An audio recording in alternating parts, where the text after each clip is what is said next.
Gary the boat builder. I got to give you a little story about this.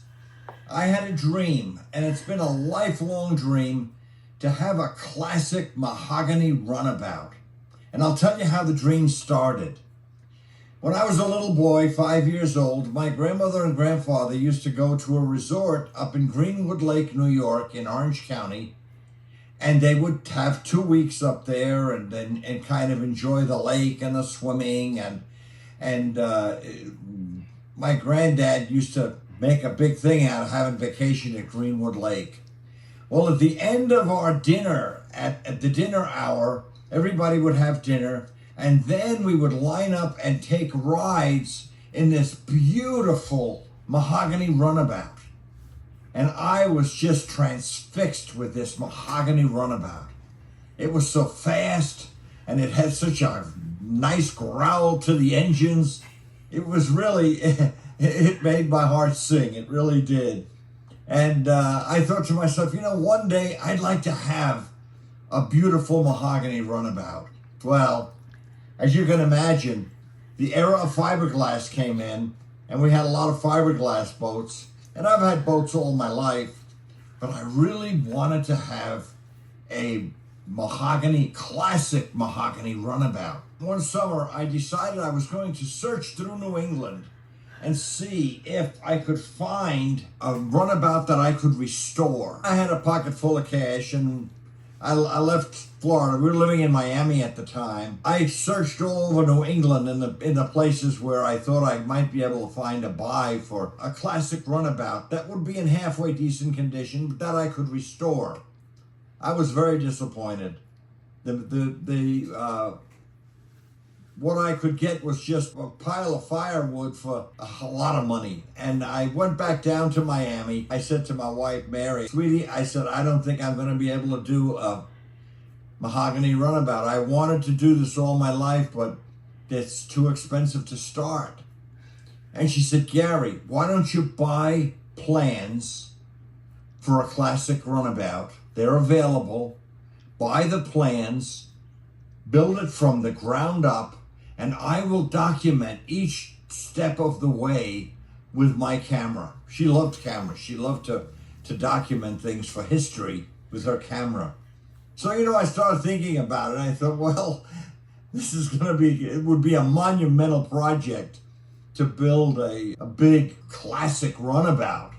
And I had a friend, curiously enough, I had a friend in Miami that had a hardwoods lumberyard, classic woods lumberyard.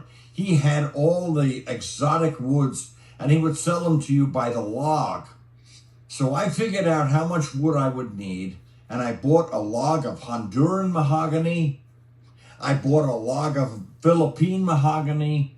I bought a big hunk of oak for the keel and oak for the frames, and some fir for the frames too. So I had all the wood that I bought these logs, and then I had to have them milled to the proper thickness and the proper size, because they were logs of wood. That was another project. I had them all milled at a big lumberyard down in Miami. Came out the exact thickness that I was looking for. Finally, I had all the wood that I needed. I thought to myself, okay, I've got the plans. I ordered plans for a hacker, a 1922 16-foot hacker runabout. That is all the room I had in my garage. I had a small one-car garage, and I had to build this boat in this garage. So I thought, okay, we're going to build the boat in the garage. But it was the biggest boat that I could fit in this garage. I started, and I laid down the keel and the stem. It was on the floor, and I had everything set up just the way the plans called for. I'm in Miami, and I'm building this boat, and I'm getting a lot of help. My son Jay, who hadn't gone to the Air Force Academy yet, Greg was already at the Air Force Academy. Jay was there, and he said, Dad, I want to help you build this boat. So he and I would do work on this boat, and we'd set the frames in the keel, and we got everything straightened out. And then we were building right side up, actually. And then we got to a certain point where we had to start planking it. And all the planking had to be fastened in, and the where the screws went in had to have plugs. Well, one summer, Uncle Dick came down to Florida from New York, and he helped me build the plugs. He put the plugs in screw holes. We had a lot of fun with Uncle Dick helping me build this boat. And we finally got the boat about halfway planked. I decided to take a job up in Connecticut. At the time, I had 3 sailboats and this project that I was working on. And I thought, gee, it'd be great if Otis could move the 3 sailboats and my project up to Connecticut for me.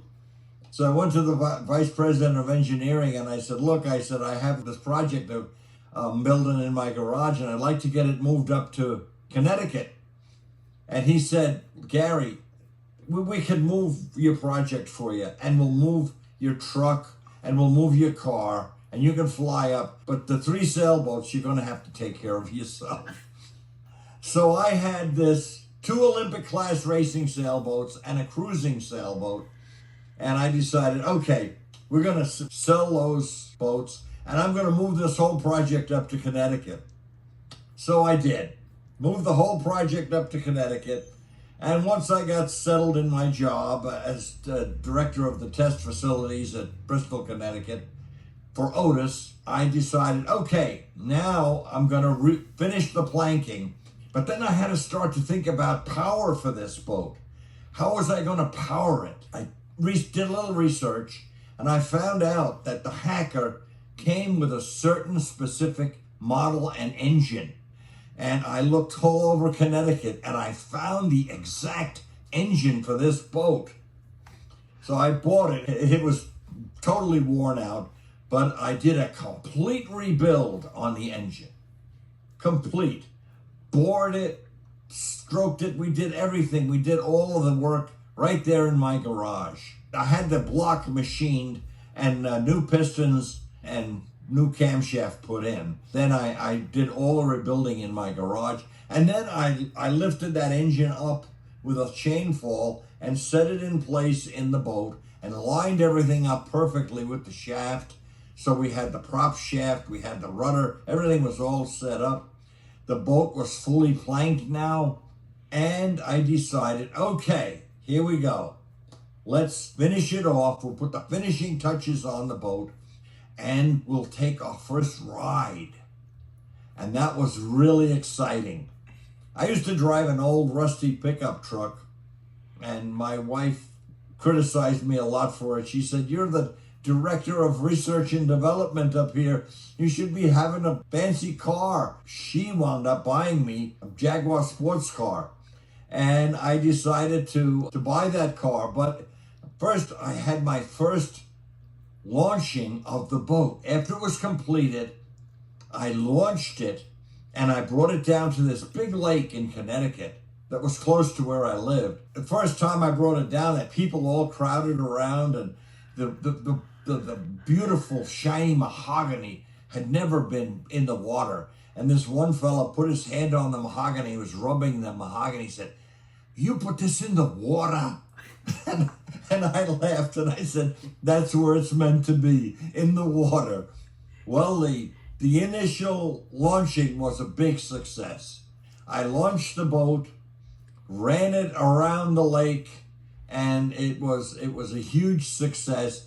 And I thought, wow, this is going to be great. I'm going to have this boat and I'm going to run it around the lake and it'll be so much fun. And it reminds me of being on vacation when I was 5 years old, my grandmother and grandfather. Here we are with this mahogany runabout, and I'm at the wheel, and I'm running around this lake. Well, turns out I got a little disappointed. I ran the boat many times around the lake, and then I thought to myself, Gary, you're not happy running the boat. Your happiness came from creating this boat. Your happiness came when you put that first piece of wood on the garage floor in Miami, and then you built it from nothing with the wood that you bought. That was the joy. That was the satisfaction that I had. My time came and I was going to retire at 55. And when I retired, I was going to start another company. I was going to start a consulting company And I was going to downsize. We were going to move to Richmond, Virginia, because our older son and daughter-in-law were living in Richmond. I would start my company in Richmond. It'd be an elevator consulting company. When I did get to Richmond, I sold my boat. I made a lot of money off the beautiful mahogany boat, and I sold it. The person that bought it was just thrilled that he had a brand new mahogany runabout to say. When I got to Richmond, Virginia, I had downsized and I didn't have room for the boat. I did keep my Jaguar. One of the things that I realized when I was in Richmond, Virginia was that I didn't want to give up my love of the boating and the water. So I took a position as a coach for the University of Richmond rowing team.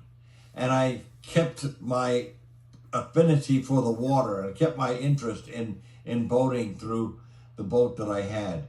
Now I found a model of that exact boat that I built, and I have that model now, and it's right behind me, and you can see a big picture of that model. But that model is sitting right behind me over my shoulder here. If you look, you can see that model boat. And that is the story of building the 1922 Hacker Runabout. And I called the boat the Scamp. And we had a lot of fun with the boat. But I had more fun building it than I did running it. And I ran it a lot of places, but we had a lot of fun building it. And that's the story of building the Scamp.